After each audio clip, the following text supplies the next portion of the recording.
I am so excited about the program that we have for you today. My name is Laura Ruderman, and I am the CEO of the Technology Alliance. A few housekeeping details before we dive in. Please, everybody grab your programs and take a look at them. I want to call two things to your attention. One is this QR code. That will take you to the website that we're going to use so that you can ask Mike Sievert your questions later during the program. Feel free to get that set up now and to type in your questions that you have for Mike, and then also to upvote anybody else's questions that you think are particularly good. I will say the bar is high. When we did this with Brad Tilden before he retired from Alaska Airlines, the most popular question that got upvoted was, I'm on the 420 flight out of SeaTac. Could you upgrade me to first class? So the bar is high. I also want to draw your attention to this little pink square. Each of you at the table has a different word in that square, which will let you know after this which table gift you walk away with. So hands off those donuts. And those of you who have been here before are probably already negotiating for the Cougar Gold. So, thank you to our sponsors. You make this luncheon and really all of the work we do possible. And truly, this luncheon does not happen without the sponsors. The other day, I was telling somebody that we had more than 700 people registered for this event, and they said to me, "What is your secret for getting people to attend events?" And I said, my secret is I don't get people to attend events. My sponsors do. So truly, you are the secret to our success, and thank you to all of our sponsors.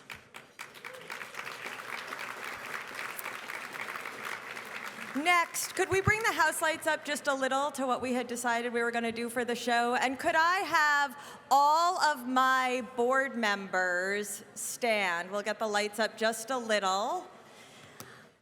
I cannot say enough good things about my board, and not just because I work for them. They show up at board meetings, they give up their time, and they leverage their personal and professional networks to do things like get 720 of you in the room today.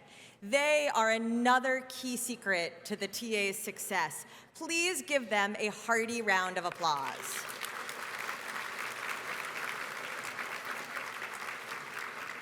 One of the primary functions of the Technology Alliance is to be a company and technology agnostic advocate for the innovation economy with elected officials. And we have quite a number with us today.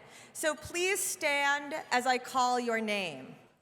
Congressman Rick Larson, Derek Kilmer, and Adam Smith have all sent members of their staff. Thank you for being here.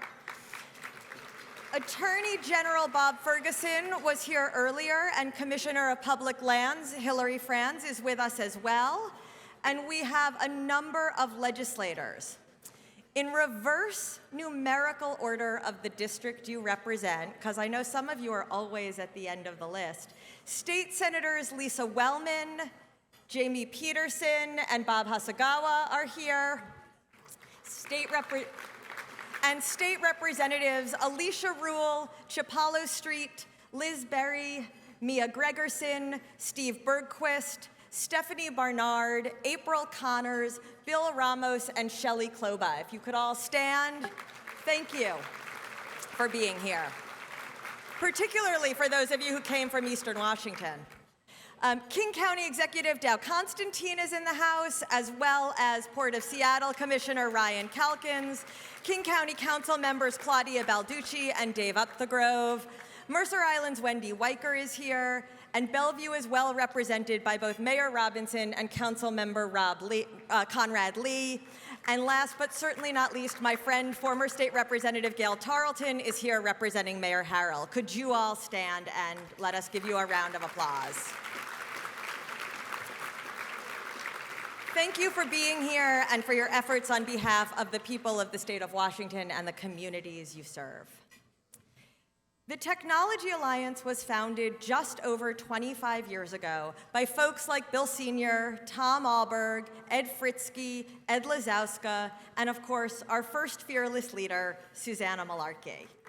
These folks came together in the late 90s, looked around and said, you know, I think this innovation economy thing is going to be a thing, and we should position Washington State to be a hub of the innovation economy.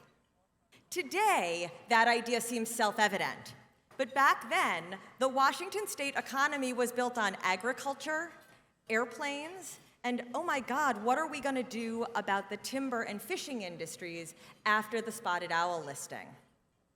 We had some mid-sized life science companies, and people knew about Microsoft, but Amazon had only just started selling books, Google wasn't yet a company, and Mark Zuckerberg was in middle school.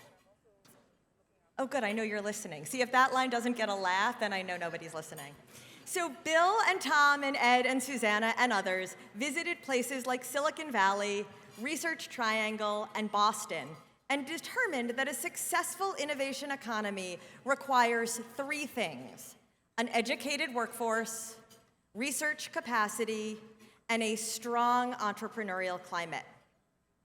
They also saw that progress on these issues would require a conscious coming together of elected officials, the business community, and the research institutions. Ultimately, our goals are supporting an abundance of healthy, innovation-based businesses in an expanding state economy and fostering a cooperative, long-term partnership among government, business, research, and other stakeholders to create an economy that benefits all Washingtonians. But what do we actually do at the Tech Alliance? Well, regular convenings, both large and small, like this one, outreach to elected officials, and benchmarking reports. We're always looking for gaps in the ecosystem, which the Technology Alliance is uniquely positioned to serve, and where there aren't already multiple organizations playing in the space. The most recent example of this is the expansion of our Corporate Venture Connections series through a $1.7 million grant from the U.S. Economic Development Agency. Thank you. We were excited. The Corporate Venture Connections series events feature both an informational panel with corporate investors from around the world and create the one-on-one connections founders need to attract corporate venture capital into their startups in fields as diverse as healthcare, aerospace, AI, and cloud. Our Discovery Series program illuminates and promotes the cutting-edge research being done in our state's nonprofit research institutions. So far this season, we've heard about vaccines to prevent drug addiction, sensors attached to synthetic dandelion spores that can advance research in places where it's dangerous for humans to go, like active volcanoes, and how to find small black holes. We've been to F5, Google, and Meta. So if you're an intellectually curious person, this is the place for you, and you've got one more chance as our season wraps up in June. Our Policy Matters 2022 conference demystified concepts like quantum computing, immunotherapy, and fusion for legislators and others. Everyone walked away having learned something, and if you missed it, all the videos are available on our website. Lastly, we're excited to be bringing back the Tech Institute, an invitation-only, multi-day retreat for CEOs, legislators, and educators to take a deep dive into some of our tougher challenges, like why Washington State consistently ranks at the bottom of states that send their kids to college, improving industry and higher ed partnerships, and how to move beyond this political techlash that threatens to undermine the economic progress we've made in the state in the last 25 years. But beyond any individual program we run, the most important thing that we do is to strengthen the web of cross-sector and cross-function interactions that keep our entire innovation ecosystem strong. Today's event illustrates that in so many ways. We've got the Innovation Cluster Program showcase on stage and in the other room. 7 of those clusters are run by Technology Alliance board members or members of our Tech Affiliates group. We're amplifying the workforce messages of the state's Center of Excellence for Information and Computing Technology and Computing for All with the information you got at your seats. And last, but certainly not least, that connectivity is exemplified by the interactions among all of you here today. And we do all of this with just 4 staff. Could TT, Lindsay, if she's not out doing registration, and Nick all please stand up and get a much-deserved round of applause? Without them, there would be nothing for me to stand up here and talk about.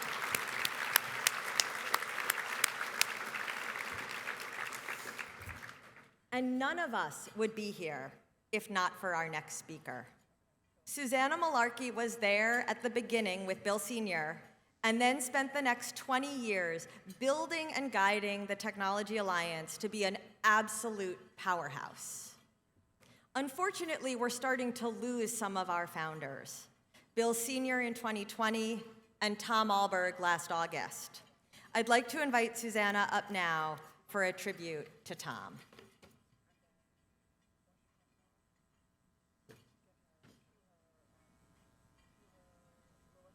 Thank you, Laura.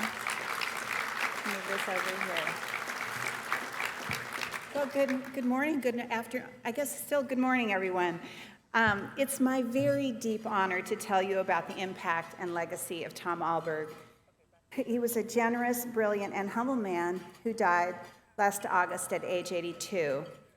Tom was instrumental in creating, growing, and sustaining the Technology Alliance and left an indelible mark on the innovation economy of the entire state.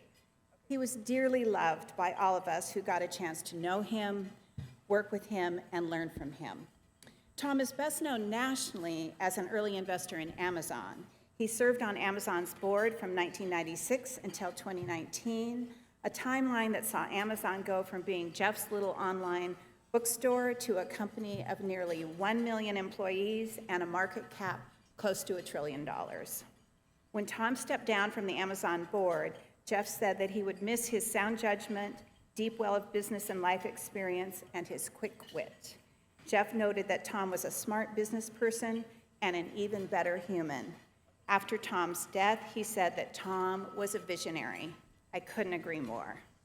Tom's vision for tech investment in our region led to his co-founding Madrona Ventures in 1995, where he and his partners invested in companies that include Impinj, Redfin, Aptio, iSalon, and of course Amazon, among many others.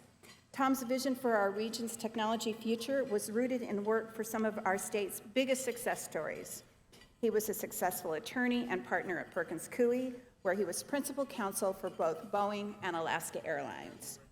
He was then president of public companies at Lynn Broadcasting and EVP of McCaw Cellular Communications. In 1994, McCaw Cellular was sold to AT&T. After the sale, John Stanton, an early McCaw exec and Tom's close friend, founded VoiceStream, the predecessor company to none other than today's feature business, T-Mobile. When Bill Gates Sr. and I sat down at a table together in early '96 to make our wish list for who should be on the founding board of a new organization we were cooking up called the Technology Alliance, Tom Alberg's name was the very first one that Bill Gates Sr. wrote down on his legal pad. He wrote it down and then he underlined it. "We need to get Tom," he said in his baritone voice. Tom was the first call he made, and of course Tom said yes because he and Bill Sr. were dear friends and had been working together over many decades to make this region successful. Tom spearheaded the founding of the Tech Alliance's investing group, the Alliance of Angels, which was spun out as an independent organization in 2012, and he chaired the TA board from 2004 to 2006. He also co-chaired the capital campaign for computer science and engineering at UW, a longtime priority of the entire tech community, but a big priority of Ed Lazowska's as well. Tom loved tech, and as a native son and Ballard High graduate, he also loved this region's natural heritage, which motivated him to found Novelty Hill Winery and co-found with his wife Judy Beck, Oxbow Farm and Conservation Center. Tom was tireless in his commitment to this region. I've barely scratched the surface. I really have, truly, barely scratched the surface of his contributions to business and community. But Tom would tell me to use my time to get all of you excited about what the state has become and what it can do even better. So I want to focus on 3 components in Tom's approach to building a successful innovation economy to benefit all of Washington's citizens. So Tom's first tenet would be think big. Big problems need big and inventive solutions. Tom never shied away from thinking differently and stayed deeply curious about new discoveries in science and technology his entire life. Whether it was software, transportation, telecommunications, agriculture, publishing, or sailing, Tom was learning and applying what he learned to look for innovative solutions whenever possible. He was also deeply interested in finding public policy solutions that addressed deep civic problems. Tom was an early advocate for autonomous vehicle solutions and saw their potential long before others. In Tom's book, published in 2021, entitled Flywheels, How Cities Are Creating Their Own Futures, Tom demonstrated how tech companies and local governments can partner to address civic challenges and how thinking big is key to regional success. So, our challenge today, are we thinking big enough? What are the emerging technologies that can address our regional challenges? What are we currently ignoring or discounting that can be helpful in solving our most endemic problems? The second tenet is find the right partners. Tom was very skilled at finding good partners because he was the best partner anyone could ever ask for. He had an extraordinary work ethic, a calm demeanor, a prodigious intelligence, a quiet authority, a dry wit, and a generous spirit. Plus, and I really mean this, he had no big ego and was a truly humble man, extremely rare in the venture industry.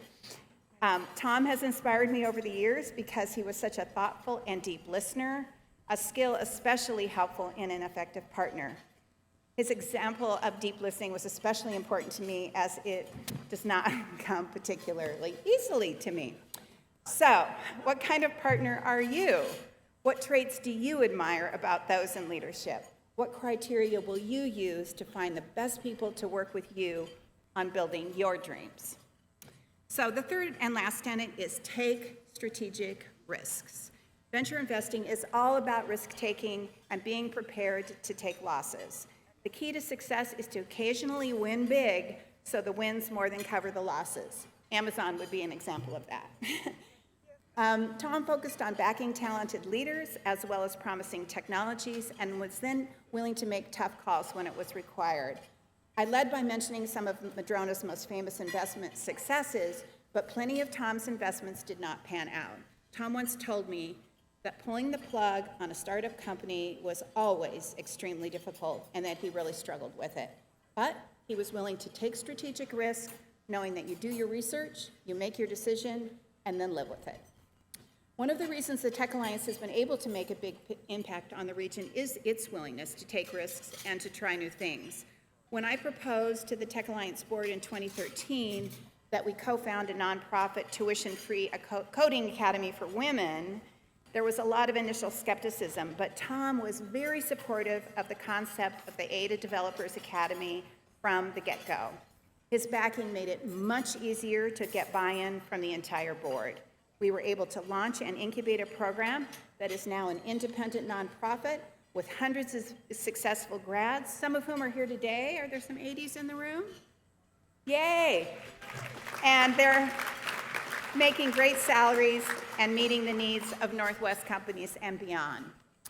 So, Tom's example forces us to ask, are we taking enough risks? Too many? How can we apply the ambition and tolerance for failure in our tech ecosystem to other areas of society where the challenges are big and progress is slow? So, I encourage all of us to think about these 3 central tenets to Tom's approach to company building and regional development. Think big, find the right partners, and take strategic risks. What is a problem this state is facing where innovative problem solving from the tech community should be put to work? What is a big challenge that requires some strategic risk-taking among smart partners to make real headway?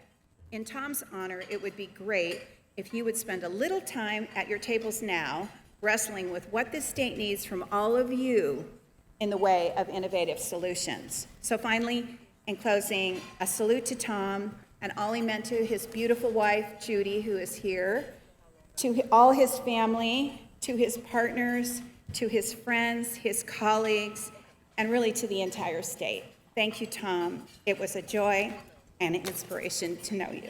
Thank you. And because I am really excited to introduce Andy Johnston and Jody Guthrie to talk about the Department of Commerce's Innovation Cluster Accelerator Program. Andy is the principal mechanical engineer and founder of Johnston Engineering, and Jody is the director of sales for Shark Energy. And with no further ado, I'm going to turn it over to Andy and Jody to talk about the Innovation Cluster Accelerator Program. Thank you guys for being here. Thank you.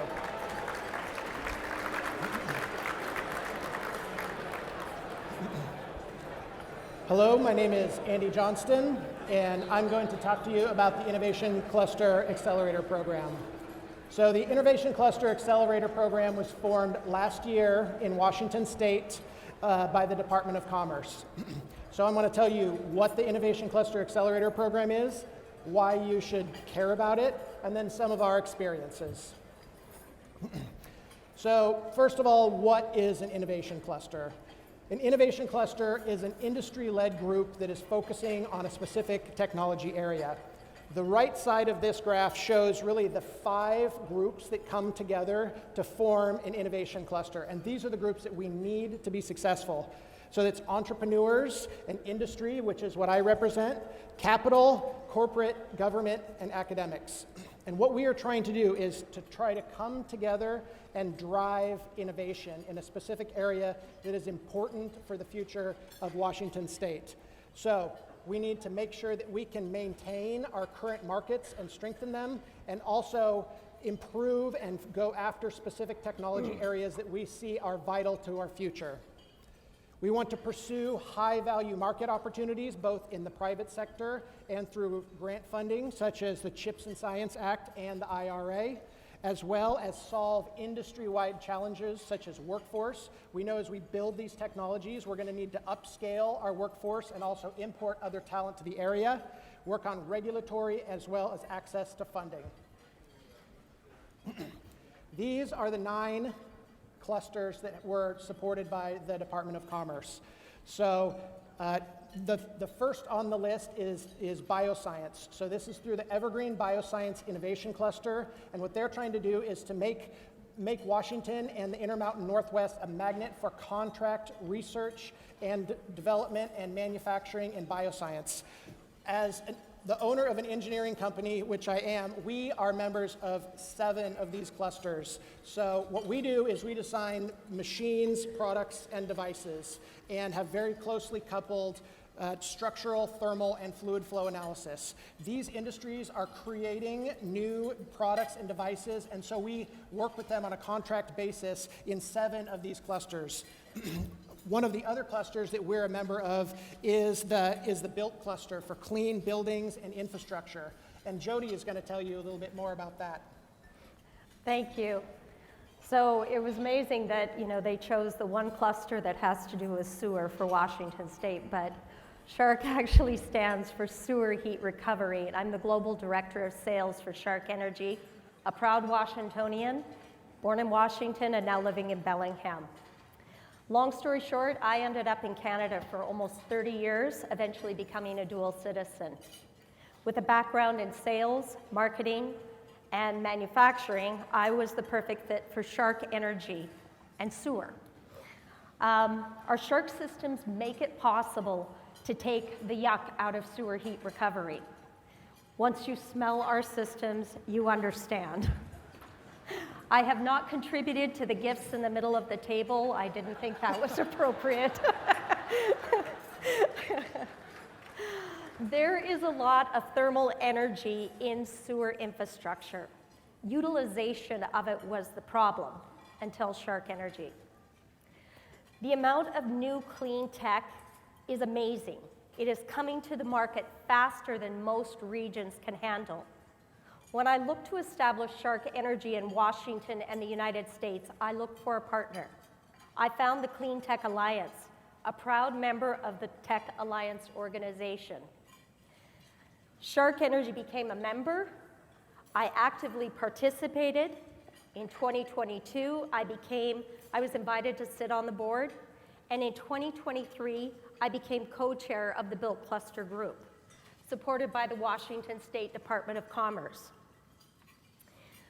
As a taxpayer with a company manufacturing here, the Built Cluster was something that I could invest in. Networking is a necessity, but as a taxpayer, I wanted to see an actual project, something that our tax dollars contributed to that would change something, anything. The Built Cluster is doing just that. Shovels in the ground projects. Networking through Clean Tech Alliance, I found a firm working on projects that could take heat from a salmon migration route to provide it to campus housing. Erica Kino and the King County Sewer Authority is also a member of the Clean Tech Alliance. Shark Energy has a large system that needs a first test site. Once completed, could dramatically impact and grow manufacturing in Washington State of our technology. The Built Cluster has identified a grant that could fund part of this project. The group would never have come together without the Built Cluster. The project could be groundbreaking for clean energy, the natural waterway, and industry in Washington State, all due to the work of the Clean Tech Alliance and the Built Cluster Group, funded by tax dollars. This I will stand up for. Pilot sites are great, but without successful business models and profitable, repeatable modeling, widespread adoption and implementation will not occur. This is also where the Clean Tech Alliance and the Built Cluster are key. First, at state level on policy, I would like to thank Representative Hackney for sponsoring House Bill 1836 and hope that each of you will support it when it comes to vote next year. King County Sewer Authority was forward-thinking and placed in its contract that it would receive 50-50 split on renewable energy credits that were earned from utilizing the sewer in its infrastructure. The problem being, wastewater is not recognized as a renewable energy in Washington State. It is in DC and Maryland. The income is substantial for the DC Water Authority. This is where Clean Tech Alliance and the Built Cluster steps in. Policy changes. Find the wording, find the existing policy, and find someone that will support changing it. Once approved, this could equate to substantial income for King County and anyone incorporating in wastewater energy transfer to energy infrastructure planning. Second, local level policy. Identify and bring together public and private entities to cooperate and create infrastructure templates that will benefit everyone now and far into the future, recognizing that many of these parties are competitive in the outside market. Only a group like the Built Cluster can do something like this. The Built Cluster has identified funding to template public-private wet district business model.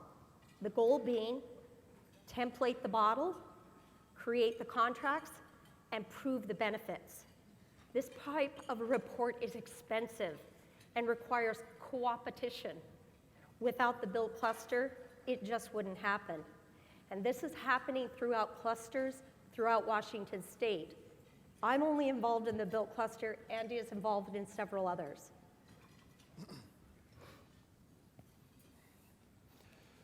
So thank you, Jody, for your experience. I want to talk a little bit about our member experience for Johnston Engineering. So when we first started getting involved with clusters, we didn't know if it was a marketing, networking, or more like a trade organization. And when we started getting involved with it, we realized it was nothing like any of those, and it's much better. So what we really noticed is that there was an atmosphere of collaboration, right? We're just in Jody's example where she's talking about how people were working together and coming together in a very specific way. That is the atmosphere of the innovation clusters. So you have experts, engineers, specialists, PhDs, chemists coming together in a way where you have multidisciplinary experts that are coming together and working for a common purpose. And we're going after big, audacious things. And what we've learned is that we need all of these experts. We need to work together to go after these bigger projects. So one thing that is very important is that we realize that we need to cooperate in order to be competitive on these bigger projects.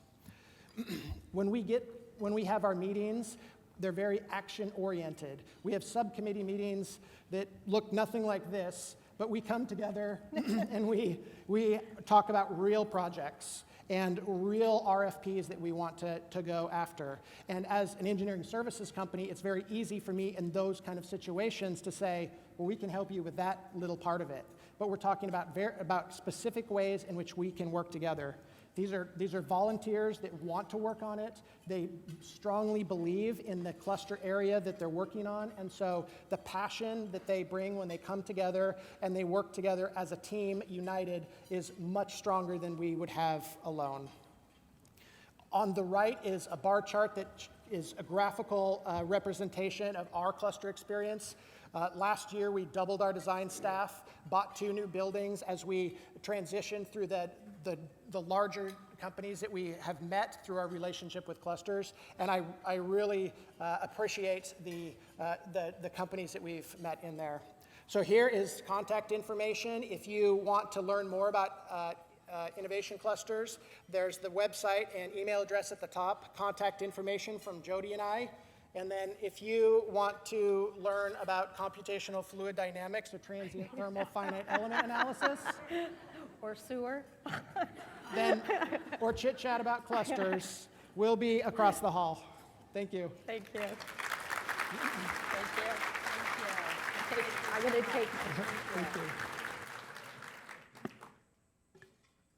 you. There may be some, in this room, Andy, there may be people who take you up on the computational fluid dynamics, I think is what you said. So, Jody and Andy were not allowed to tell you this, but I can.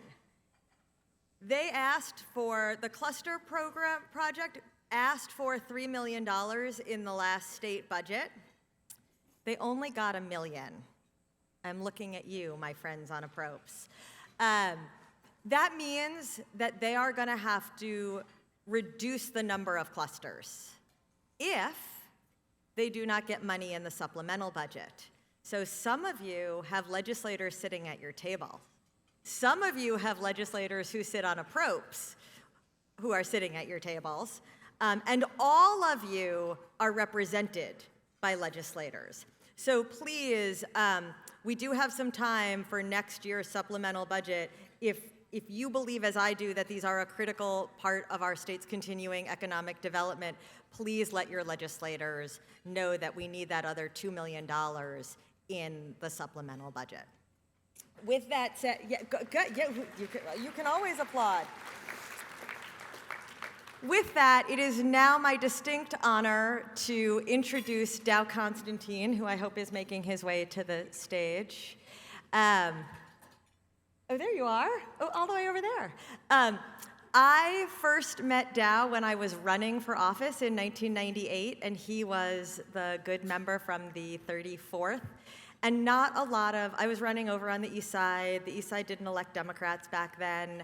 And very few people believed I had enough of a chance to spend the time in the car to come over across 520 and then doorbell for me, and Dow did. So when I won and then I got to sit behind him for 6 years and harass him on the floor, it was one of the highlights of my legislative career. He is now King County Executive, and can we just give Dow a round of applause for getting us through COVID? Really, Dow, like, my hat is off to you. You didn't have this many gray hairs in 2019, but please, can I please, again, welcome my good friend, Dow Constantine, who's gonna come up and say a few words. Thank you, Laura. Yeah, don't remind me. Jeez. That was a pretty dramatic moment when King County became the first place in the country to have a confirmed outbreak of what became the COVID pandemic. And just about the first person I talked to, completely off script now, but prompted by Laura, was Brad. Brad Smith called me, and we strategized about what we're going to do to get our people and our economy through all of this. And, you know, as it unfolded, we probably made some mistakes, but mostly we made the right moves by collaborating between government and industry, and particularly the technology industry. So I'm tremendously grateful for everyone in this room who helped get us through that. And Laura, I want to thank you for inviting me to be here today. And thanks to everyone who's here today. As Laura mentioned, I have the privilege of serving as King County Executive. And over the course of my time in office, and it's been just a couple years now, I've had a front row seat to the transformative power of the organizations and people joined together here today. Innovation is something that's infectious. It's also I think in part because of the culture that this industry has brought to our region. It's central to the work we do at King County. From thoughtful investments in our infrastructure to protect, to preserve the natural wonders that make this a great place to live, to reimagining our approach to human services and seeking new ways to break the cycles of homelessness and hopelessness, to building a carbon-free, high-capacity transit network across a 3-county region that's home to some 4 million people.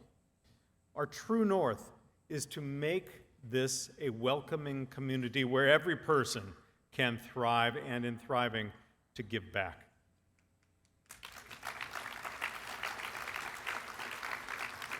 Now, it is no secret that this industry, this sector, has utterly changed the landscape of King County, the sleepy little airplane town I grew up in. You have brought together the brightest minds and the greatest innovators from around the globe, and have helped our region become a global destination for the technology that is daily transforming the world. I don't think it's much of an exaggeration to say that the work happening here today is the foundation for the evolution of human societies that's going to happen in the coming decades, and for the very future of the planet that we all share.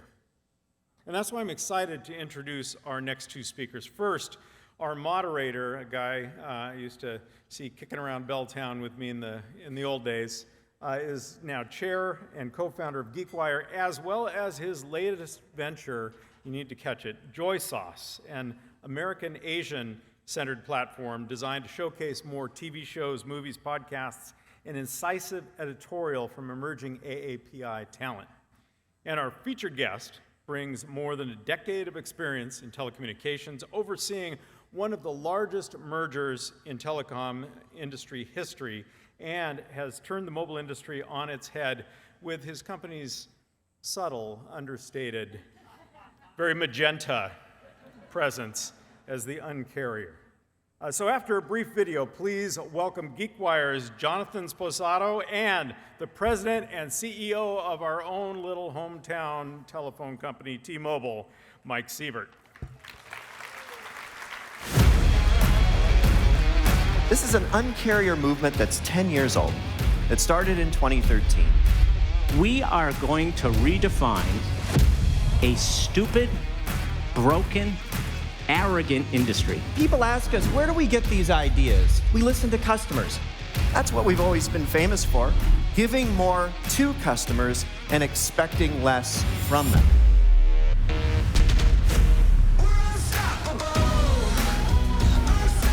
this merger of two scaled companies will be the most successful merger in telecommunications history. We have the opportunity right now to give customers simultaneously the best value and the best network. We have, over the last years, built what is clearly recognized by everyone as the largest, the fastest, the most awarded 5G network, not only in the US, but in the world. Our mission is to be the best in the world at connecting customers to their world.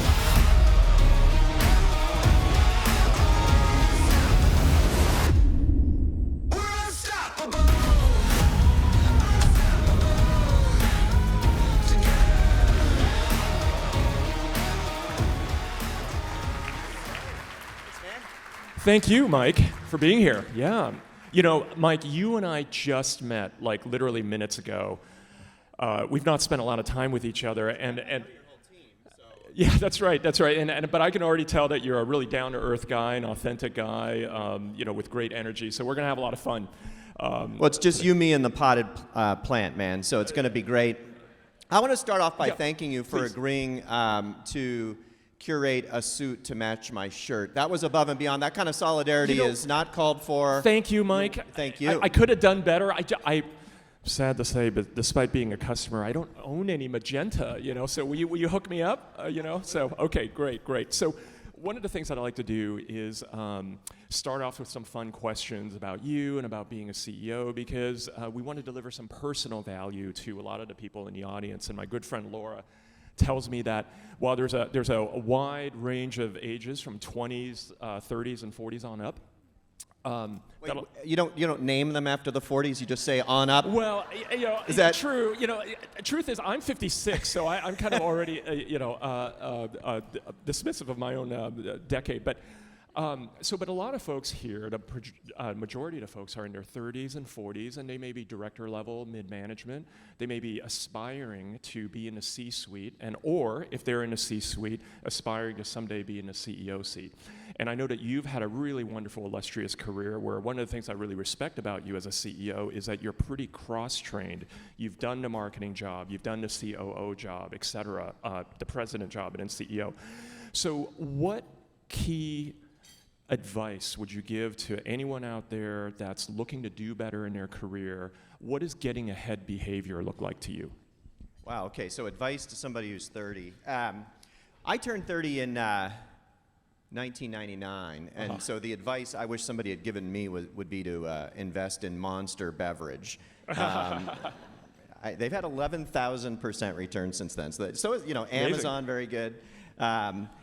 You know, this is actually something I've thought a lot about recently, because next weekend I'm going to be giving the commencement address at Foster. And, you know, for me, I think what's interesting about us early in career is that we're searching for our competence. And for one thing I would tell somebody in their 20s is don't worry about it.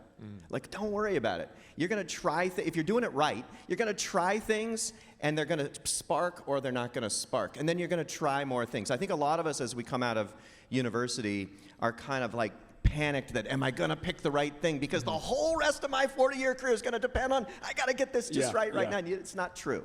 But what is true is that when we put ourselves out there and try things, I think what we're looking for is not just to spark a passion, which is sort of a cliche, but we're looking for our competence. Because when we're working on something that comports with some of our natural talents, we wind up thriving, and we wind up getting feedback that allows us to be encouraged enough inside ourselves to keep going and to get better and better and better. And that leads to rewarding careers. You know, people often say, well, I mean, have you ever thought about like why are there like awesome tax accountants? Right? It's not because they were in university going, you know what I'm passionate about?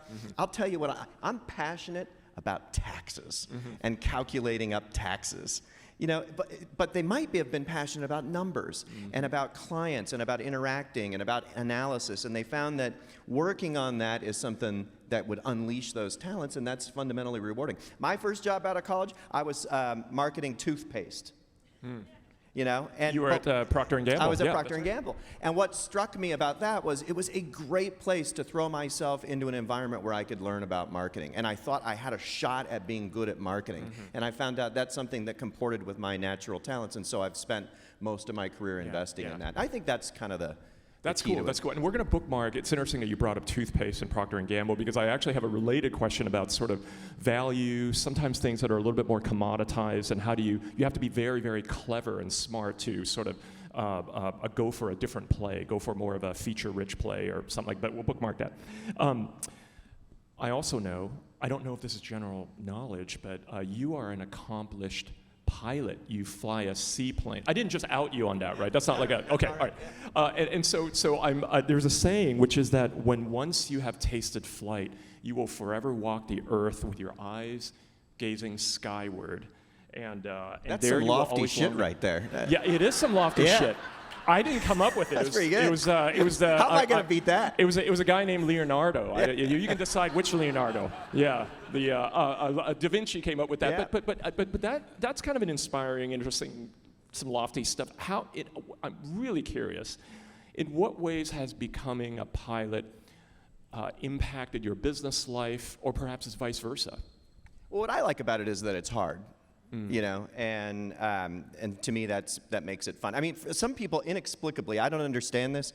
Some people pursue golf for that reason. I don't get it. It makes no sense to me.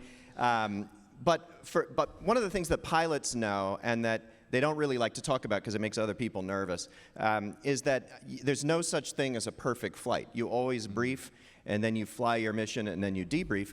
And when you debrief, if you're any good at it, you're focused on all the things. Just settle down. All the things you did wrong, And, because no flight is perfect. And so, to me, that's part of why I love it, is because when you're operating a complex machine in three-dimensional space and having to communicate and plan and so on. There's no such thing as a perfect flight, and so you're always striving, you're always achieving, and I love that, and so. Plus, I mean, it's the Pacific Northwest. You got to, fly around in a seaplane. So That's right. That's right. Yeah. Fun stuff. Part of our culture here. Yeah. Anybody ever been on Kenmore Air? Yeah. Okay. No. So you know, Yeah. a great cultural icon. Great answer to that. So let's talk about CEO transitions. And granted, I wrote this question before I met you, so I'm going to have to tweak it a little bit now that I've gotten a sense of your wonderful upbeat energy. But CEO transitions, sometimes we are the ones where you get the reins handed off to you, and sometimes you have to hand the reins off to someone else. So, and there are challenges sometimes. And what are some lessons from taking over from someone who is so, like John Ledger, who is so outwardly energetic and effusive and has its own personal brand, which is undoubtedly fused with that of T-Mobile at the time. And what are some of your differences? But importantly, in the way that you lead the company, what remains the same? Yeah, that's great. Well, John and I are friends, and he's been a colleague and a mentor and a supporter, and vice versa. And when he came in, he and I came in at the same time, give or take 6 weeks, in 2012. And what he understood then was that the only thing we could do to really screw this company up was to keep doing what was going on, because we were a distant number 4, rapidly shrinking. And I think very quickly we understood together that we were going to need to be what we were and what the industry was, and that's how we coined this phrase, the uncarrier. And we first used that phrase, I guess, in the press release announcing that I would join as CMO. And so, but John, I think he very wisely understood, and this was before all the era of loud, bombastic people on social media that have gotten kind of irritating. This is before that. Yeah. And he was like, no, I think I got to step out. And this is a guy who used to work on undersea cables. He was not a consumer. He was like, I think I'm going to have to step out and really poke at this industry and draw attention to it. And he did it brilliantly. And, he grew his hair out for the first. Was it the hair that made you ask the question that you assumed I was going to be a sedate guy? It was the hair, the energy. My hair. I'll try harder. Yeah. And he did an incredible job, and he kind of really did become a celebrity CEO that was synonymous with our brand. And that, to your question, did make it tricky. What made it tricky to succeed him, what also made it tricky is that I took over on April 1st of 2020, 3 weeks into the pandemic. And on the first day of our merger, so we were kind of combining two similarly sized companies to create today's T-Mobile. We closed it in the early morning hours of April 1st of 2020, and then I took responsibility. And that was by design. But I didn't think it was going to be during the pandemic, because I told myself, well, look, I'm following this iconic guy who's really out there. He's a celebrity CEO. I'll tell you what I'm going to do. I'm going to get on a plane, and I'm going to go see all my people. We're going to get in front of them. We're going to get in front of them, and we're just going to fuse this company together and tell them what the future looks like. And that tool got stripped from me. And we had a long succession. I mean, I knew I was going to be CEO for a while, and I had a mental picture of how I was going to do it. Yeah. And unfortunately, we had to do it differently. Yeah, well, I really appreciated how John sort of gave the rest of us permission, as it were, to infuse a lot of our own personality into the brand. And ultimately, I mean, you're a marketing guy, so customers connect emotionally with a brand, and part of that, I think, is a component of your personality, and that can be okay. And Mike, I think that you're doing it beautifully in your own way as well. So thank you for that really, really great answer. Let's reflect back at T-Mobile's last decade, the last 10 years. What stands out to the most to you about the last decade? We put some of that in the video. It's just been this remarkable period. Like I was saying, in 2012, we were a distant domestic number 4, rapidly shrinking. We were dead last in the 4G era. And we knew we had to do it all differently. And the insight that we struck upon, I said we called it the Un-carrier, but the core of the idea was this idea of what if we could generate real, authentic fame and deserve it for loving customers. And I said, well, and back then that was sort of like, wait a minute, in a business context, loving customers? Yeah, because the word love brings with it an emotional context, and it brings with it this idea of putting yourself out there selflessly, kind of not knowing whether it'll be reciprocated, right? I mean, that's kind of what love is, right? You have to put yourself out there. In our case, it was, could we change the rules of this industry? Could we rewrite the rules, put customers first, treat them right, and put this industry to work for them? And that's going to cost us a lot of money, but so is doing nothing because of what the trajectory of the business looks like. So risk-taking seemed like a logical move. And just hope that if you love customers, they'll love you back. That was the basic insight of the Un-carrier. And we started doing these iconic Un-carrier moves to sort of prove that we meant it, like banishing contracts and deciding that you can upgrade your phone when you want, and deciding that you can roam the whole world for free without signing up for anything in advance, and deciding that if you pay for your data, you can keep it. It won't be snatched from you at midnight on the 30th day. All these things that became our iconic Un-carrier moves got the turnaround started, and then the standalone growth path going. And so if this is 2012, 13 when we launched all this, and then you fast forward into 15, 16, we're in the middle of the 4G era, and I think one of the big standout moments was deciding that if we could get the technology right, we could leapfrog everybody and go from dead last in the 4G era to first and best in the 5G era. And that was really what our merger with Sprint was all about, because the technology, the rest of the industry had sort of made, I'm going to geek out a little bit with you for a minute, had sort of made millimeter wave spectrum synonymous with 5G. These are much higher level frequencies that are first enabled and are able to work in a 5G context. They didn't work that well in 4G. And so somehow because 5G enabled millimeter wave, many in the industry decided they were synonymous. And our two principal competitors decided to make 5G about millimeter wave. What our team understood, Ulf Oldson, our president of technology, who's here in the room, John Saw, Ulf's predecessor, Neville, what our team understood was that if we could get the best treasure trove of mid-band spectrum, that Goldilocks spectrum that's high enough frequency to carry massive payloads, but still does important things like reach through walls and reach far from towers, that we could leapfrog everyone. And that was the inspiration for our merger with Sprint, because Sprint was a business that was, at that time, 16, 17, failing, but they had the treasure trove of spectrum. Spectrum that came from the Seattle area's Clearwire, based in Kirkland, Washington for many years. I used to work there.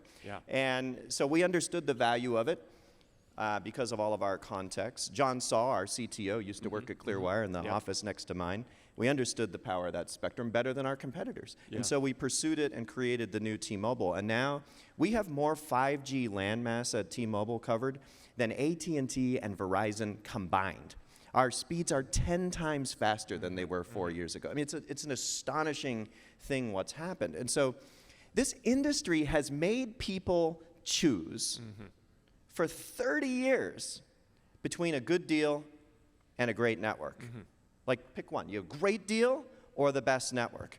And our dream with this, that we started 6 years ago and we're just now putting a pin in, was maybe we could create the first company in the history of this industry that could give you both. And that's defined the last 6 years of our journey. 3 years of dreaming about and fighting for this merger that took some doing. We had to fight for it for 2 years. And then 3 years of integrating it when we promised 5. Now it's integrated and complete. Yeah. And the story isn't remarkable. We've gone from a distant number 4 in the US, rapidly shrinking, to, as of the end of the last calendar year, the world's largest telecommunications company of any kind by market cap. Yeah, and that's just a remarkable journey and a testament to technology foresight of people like Ulf Olsson right here in the room. Yeah, that's really great. So I'd be the first to say that I'm no telecom expert. I'm a consumer internet SaaS guy. So forgive that how sort of stupid this question is, but seems like from a business model perspective, you know, I'm fascinated with this transition that you've just described. It seems like that a lot of times you do only, you know, if you're in your industry, you're competing on things like pricing, market saturation, maybe service quality, customer service, and I think brand and marketing. If you look out into the future, the next 10 years, what can we expect from T-Mobile in terms of the optimal configuration of your business model and what you're competing on? Well, let me say 2 things. I'm going to talk more about kind of what it means to be positioned as a customer-loving company. But then, yeah, we do have to pattern match that for the future, because we're living in a moment right now where technology is changing in a radical way. But, you know, what I love about being positioned around customer centricity is that it's kind of like flying an airplane.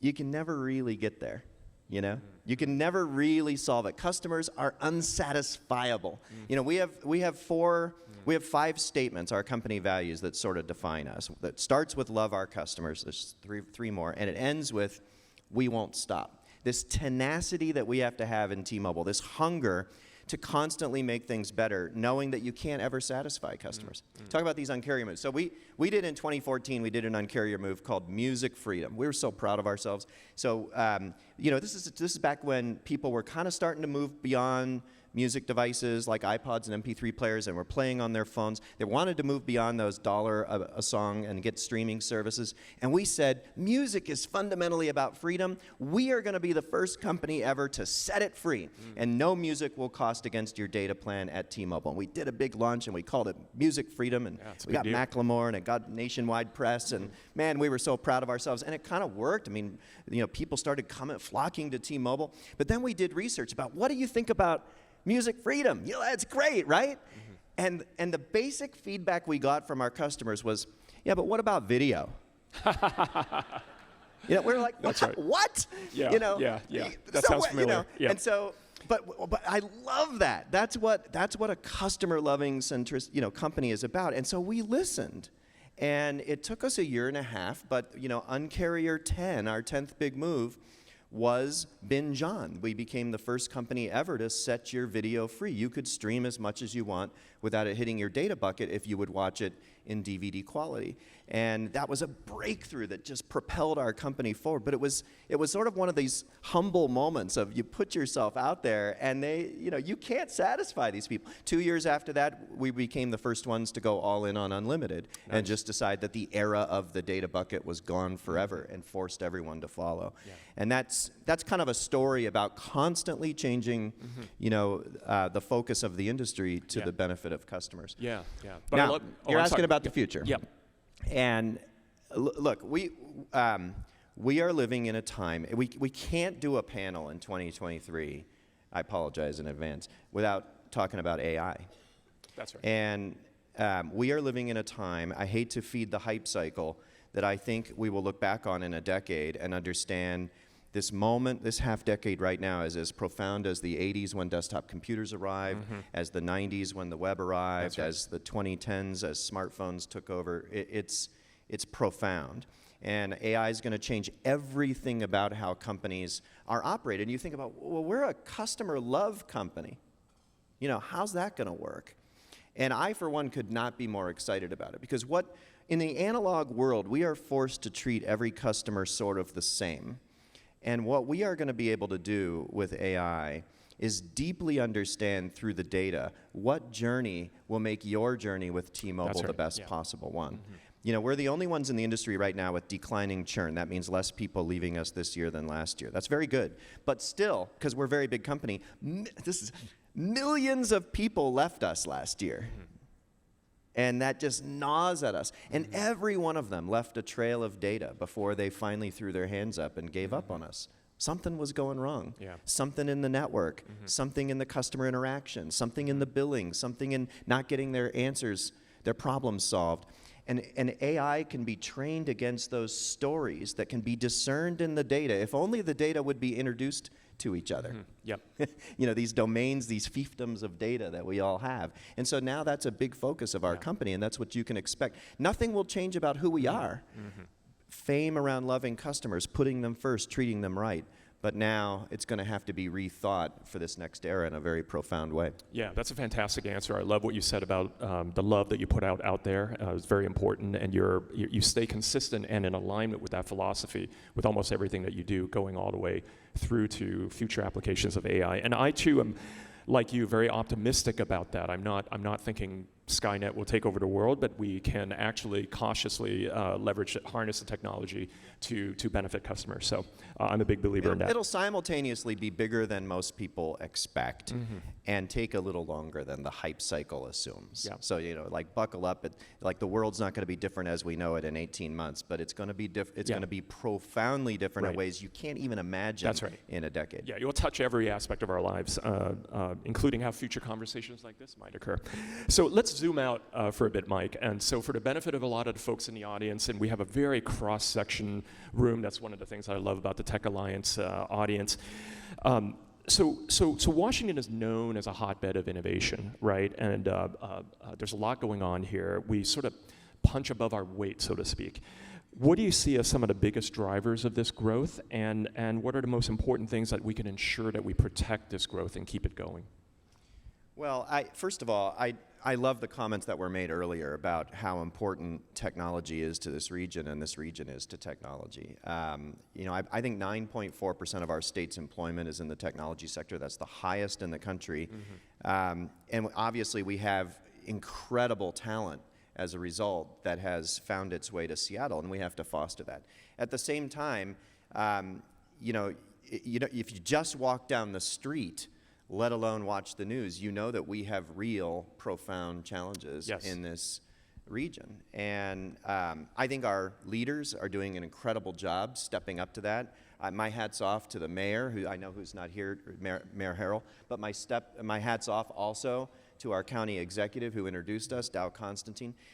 There has been incredible progress made in the county and in the city over the last year. I mean, last year it was really tough. But we're nowhere near where we were 5 years ago in terms of being able to say that this is a city, especially in the urban core, that's really dealing with the economic challenges that create homelessness, crime, and a housing crisis. And so I serve with other CEOs in the region on Challenge Seattle. And one of the things we're doing, we had a great meeting with the county executive, the governor, and the mayor last month. And one of the things we're doing is trying to make sure that the business sector is doing its part to combat the issues, starting in the urban core of Seattle. Now, we're based in Bellevue, but we're a member of this community that for the success of T-Mobile, this community has to be vibrant. Yeah, 100%. And I'll say a few unpopular things. First of all, y'all got to get back to the offices. I'm sorry. You can't. This is directly correlated to the crime we have in the urban core of Seattle, because the people who are there, some of whom have always been there, but they were drowned out by tens of thousands of other workers that will make you feel safe. And when you feel safe, you will engage in commerce, and one thing leads to the other, leads to the other. The broken glass theory is If there's just a few addicts in tents on the street committing crimes, and then less and less people engaged, and the economy just gets sucked out of the urban core. And so we've got to get our people back in the offices, particularly in downtown Seattle. And our government has to do their part too. It's not just the private sector. The public has to do their part as well. And we talked about that at our meeting. Housing, not just to solve the homelessness issue, permanent supportive housing for the chronic homeless is a solvable problem. There's only, this is going to sound like a lot, but there's only a few thousand chronically homeless people in this city. Well, look at what we have in this city. Look at what we have in this room. We can solve that. That's right. If we Create make that it affordable important. housing stock. And I know that the legislature and the governor have taken big steps recently on that. Thank you. I know many of you are here to support what the city needs to do. So that's important. But so is middle-income housing. We have to create an environment in this region where housing will outpace the demands of private commerce. Otherwise, private commerce will just go elsewhere. Private commerce won't fully solve it because their choice is simply to go somewhere else. And if we want them to be here, we have to create the public policy, the permitting, the zoning, the things that make middle-class housing available in this city, because if we do, then employers will keep concentrating employment here. And that's important for the long-term economic vitality of the whole region, not just for the tech sector. That's a great answer. Thank you. And personally, I couldn't agree with you more, even on some of the more unpopular positions that you're taking about getting back to the offices. I know that I experience it almost every day. Sometimes your workforce is, you have younger folks who are millennial or Gen Z, and that's not a very popular thing to say, but I think that you and I are old enough to understand that with the benefit of actually being in person and the creativity and just the communication, it's way more efficient, and we've sort of forgotten about that. You're 100% right, and I'll swim upstream on only one aspect that you said. One of the things I'm noticing is that young people, if they're surrounded, if when they go to the office, everybody else is there, young people are actually completely open to this. Young people know they want the mentorship, they want the support, they want career growth. It's the people who are 10, 15 years into their career in their mid-30s and 40s who have been the most stubborn about coming back. And we're not going to get the young people back. If the whole promise is you're going to get mentorship from people that have been doing it for 15 years, we're not going to get the young people back unless the mentors are already there. And it's a responsibility of leadership. It's your responsibility to lead the way and get back in there so that the young people will. They're ready to come back. So. Well said, well said. So we've got about 6.5 minutes left, and I'm going to sort of just cherry pick some questions that I know are sort of unique to the way that T-Mobile works. You have a commitment to connect rural and underserved communities. Can you tell us a little bit more about that? You guys are kind of stand out in this way. Yeah, it's a huge part of how we're growing, too. So this is doing well by doing good.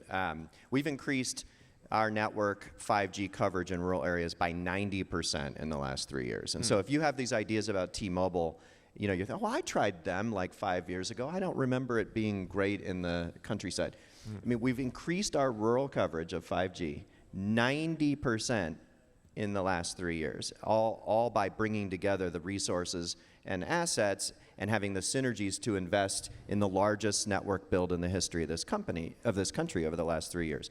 So that's tens of billions of dollars we've spent. That's important. But there's another aspect of this that's important, which is figuring out ways to make sure that Americans of all economic strata can participate in that connectivity. And that's been very, very important to us as well. Yeah. There's this concept of, I'm sure everyone's heard, the digital divide, which is people's access to internet services. FCC reports that 17 million children in our country are without internet access, so they can't do their homework, right?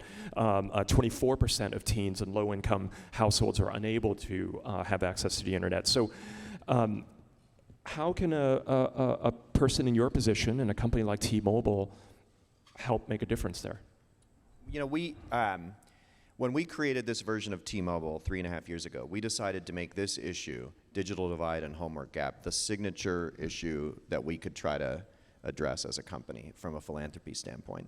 And NGOs and governments have been interested in the digital divide for a long time, but nobody's ever had the audacity to say, what if we could actually just connect every child? Like, what if we could just connect every single child? And that's what Project 10 Million is about. So this is our $10.7 billion initiative to connect 10 million children in 10 million or more households over time. And you mentioned some stats that are a little higher than that, but they live in the same homes. Yep. And so that's our goal. And 3.5 years in, we have connected 5.3 million kids with $4.8 billion worth of services. And it's just incredible. Now, and here's why. We have the capacity to do it. We have the highest capacity network in this country. But also, this is really important for our country. You know, our whole system is based on a democracy that relies on education. And education is the great leveler that gives us all the opportunities to contribute as adults in our society. And if people don't have equal access to education, therefore nothing about our society is as it should be or as it appears. Almost nothing is more important than making sure that education can serve as the leveler it's meant to be. And that means kids need to have access to connectivity. 70% of teachers give homework that assumes you have an internet connection at home. You know? You can't keep up. Yeah. So that's what this is really about. Yeah, fantastic. So we have time for one more question, and what I'm going to pick is about DE&I. I know that different companies have different ways that they do that. I personally felt like that as I could remember at the very, very beginnings of these kinds of conversations, and as company leaders, we're always thinking about how we can do better and create more opportunity for all folks. With 70,000 employees, or maybe even more, do I have that right? My research, okay. How can you possibly ensure that all your employees feel welcome, respected, valued for the diversity that they bring? Well, it's up to all of us, you know, and one of the things that I think makes our program stand out is that it's a grassroots program. Obviously, the tone is set at the top, but it's implemented through every single one of us. And so at T-Mobile, we have employee resource groups that tens of thousands of people belong to that are absolutely dedicated to making sure that this is a great place to work for every single one of us and that we can bring our true selves to work and serve our customers authentically. Why is this important at T-Mobile? It's important for all the reasons that it would be important at any company. But at our company, we are 61% people of color overall. Wow. And you know, so we have a highly diverse workforce that needs to know that this is a place where they can pursue their career with equity and be included and be able to do their best work and bring their best self. And so for us, it's maybe more important than many because of how diverse we are. The numbers have been going very much in our favor. We have half our people managers are people of color. We have well over 40% of our managers are women. We have a quarter of our executives are people of color. Another quarter are women. So obviously overlap there. And so that it's going very well, but rapidly improving as well. All those figures up from 2 years ago, as you know, this all started to be taken to a whole new level. And our approach is to make sure that we have overrepresentation in development programs, but that we get where we're going with no quotas. And so, you know, what I want is for every single position that's created in T-Mobile to have a diverse slate of candidates and a diverse set of interviewers and measurement about whether or not those things happen, and a report if they didn't happen and why, because once in a while it's like we actually created a position for a person to retain them. Okay, write it down. You have to write that down, explain it, and know that it's going all the way to the top, and it's okay. You know, we're running a company, and then you know, and then always hire when all those pieces are in place. Diverse slate, diverse interviewers. Hire the very best candidate without respect to anything but who's the best. Yeah. And what that does is creates a culture where the numbers improve rapidly, but everybody's bought in. And everybody deserves to know that they're in that position because they were the best positioned, the best suited. They might have gotten those experiences by having some overrepresentation in development programs, or but that's what we're trying to do, and so far so good. That's fantastic, and I would corroborate. Great job, because the data that you cited, the statistics that you cited about numbers of people of color and women in management positions is well above par for a company of your scale. So great job. Mike, and I would encourage, we're all inspired by that. Yeah. So we are now going to crowdsource the remaining questions, and I assure you that I believe none of these questions were generated by ChatGPT. How can AI. you can't prove that? We can't. Well, they're telltale signs. So we'll take the first one. We'll read it first, real quick, to make sure there's nothing scandalous there. But Ada Developers Academy is a coding boot camp that aims to diversify tech. Can someone here please provide our students internships that begin this August? I love it. Getting your business done. Yeah, just getting it anybody done. else want to get their business done, takers, just get it in there. So note that that's there. Good.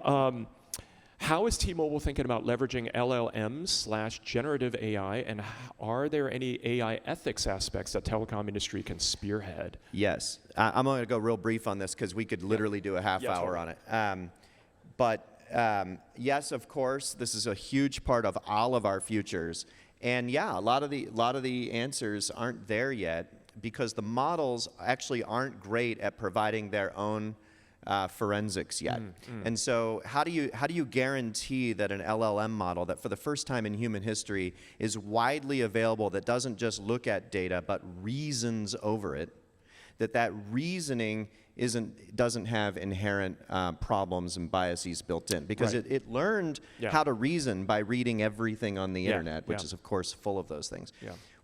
What's coming rapidly is the ability for the digital archaeology to be able to tell us how did the reasoning arrive at the conclusions that it did, and we really need that to be in place in order to be able to have better auditability as to the conclusions that are being drawn by reasoning AI. But that stuff's coming together very, very quickly. The other one's obviously privacy. That's coming together very quickly because, and it's at the risk of the LLMs getting better as fast as they could. Most of the big cloud companies now are really focused on getting you your own private instance where your data doesn't escape your control and doesn't enter the model. That will limit how fast the models get good. But it's absolutely positively the only way to get wide left to right usage. And is to know that our data will never leave our control. Well, Mike, I see a question that's rapidly getting upvoted very fast, and I'm pretty sure that Laura asked, and the question is, where is Ryan Reynolds? Where is Ryan Reynolds? Is he here? He didn't come today. That's really great. I am so excited about Mint Mobile, and so is Ryan and the whole team. Mint Mobile rides on T-Mobile's network already and has since its inception, but we decided to become one company last month, and you all saw our announcement. They are an incredible group of people, not just Ryan, but the whole gang.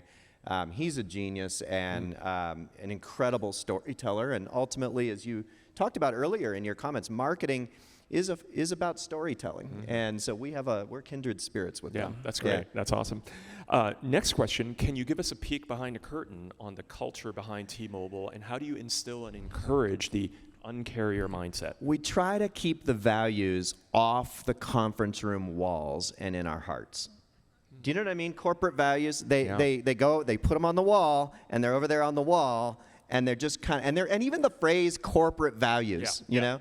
So we have these 5 things that I bet you almost any T-Mobile person knows, which is we love our customers, we dream big and deliver, we're one team together, we do it the right way always, and we won't stop. We'll never stop. We're never satisfied. Those 5 things are the attributes that define who we are. And we look for people who will live them. We promote people who demonstrate them. We celebrate the people who live them best.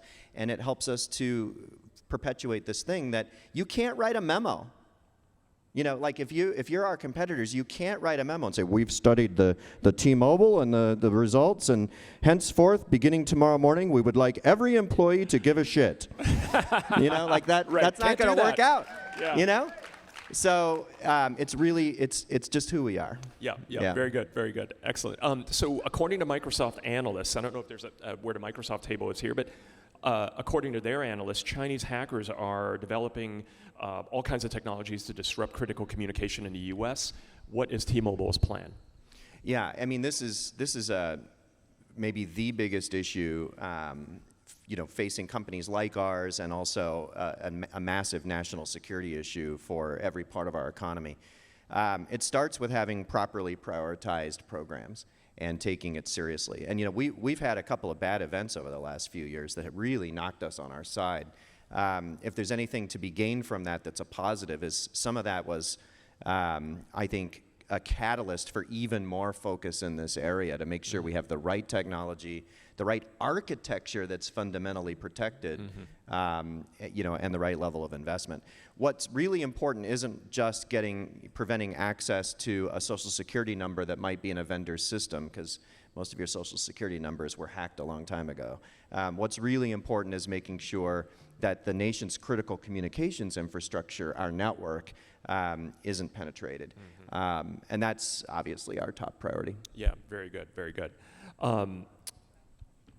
That is our last question. Okay. And unless there's another one about Ryan Reynolds, I got to upvote it. But yeah, any last words? Absolutely. First of all, can we all thank Jonathan and GeekWire for making this region globally important in technology journalism? Thank you for everything you do for all of us. No, don't thank me. Please thank the great GeekWire team that's sitting over there, and they're the hardest working people in show business. But thank you for that, Mike. And I want to thank you in turn for being here and bringing your energy and your authenticity. I think that kind of, not just intelligence, but accessibility and humanity that you bring to a lot of these incredibly critical issues that affects not just our region, but our nation, is we love seeing more of that. So thank you, thank you, thank you. Thanks, everyone.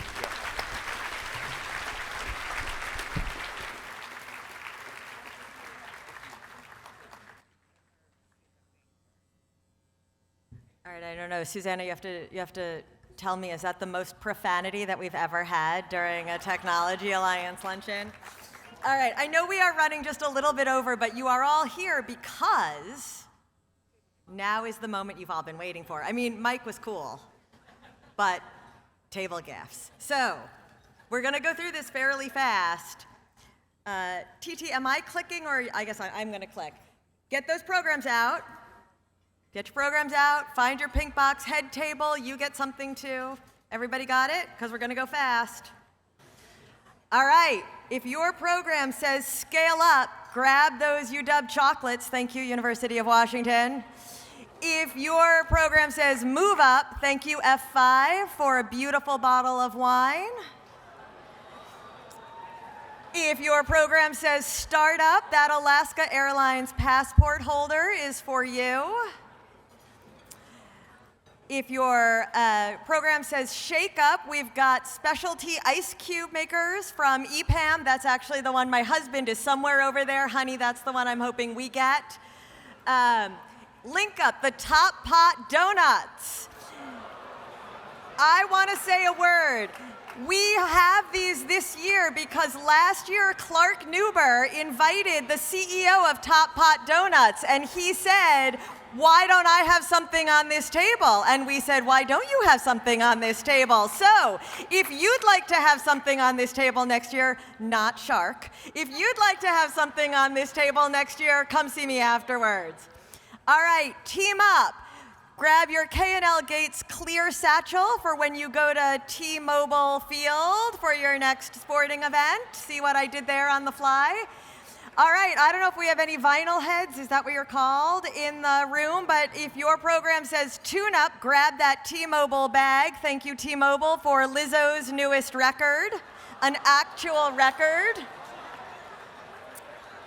All right, how many of us on Facebook have seen the popcorn eating GIF when those comments get spicy? Thank you, Meta, for popcorn for us to eat for real if your program says ramp up. Thank you, Northeastern. If you say reach up, go grab that little backpack of supplies for your next hike. And finally, you know it if you didn't get anything. Who got it? All the signups, all the Cougar Golds. Let's stand up so you can get molested or accosted on your way out. Thank you to all of our table gift sponsors. All right, I just want to say in closing, I know this is fruitless, but in closing, we've got a couple of very exciting events coming up. Sean Gibbons from Institute for Systems Biology is going to tell us how to improve our gut microbiome.